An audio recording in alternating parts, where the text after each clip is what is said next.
ലേവ്യ പുസ്തകം 19 അധ്യായം 2 വാക്യത്തിൽ തിരുവചനം ഇങ്ങനെ പറയുന്നു, ഞാൻ വിശുദ്ധനായിരിക്കിയാൽ നിങ്ങളും വിശുദ്ധരായിരിപ്പിൻ. ഇതിൽ വിശുദ്ധൻ, വിശുദ്ധരായിരിക്കുക എന്ന് പറയുന്നിടത്ത് ഉപയോഗിച്ചിരിക്കുന്ന എബ്രായ പദം ഖാദോഷ് എന്നാണ്. ഖാദോഷ് എന്നാൽ വിശുദ്ധൻ.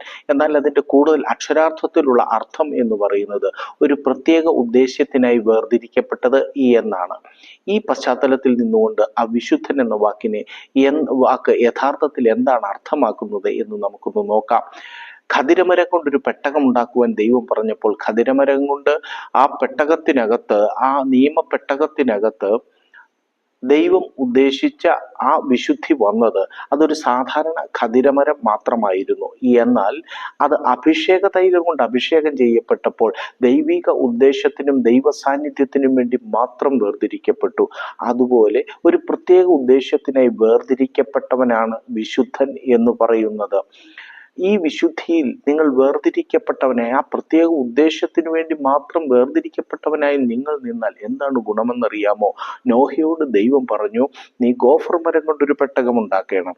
ഗോഫർ മരം കൊണ്ട് നോഹ മരം മുറിച്ച് പെട്ടകമുണ്ടാക്കിയപ്പോൾ ഭൂമിയിൽ ജലപ്രളയം വന്നു.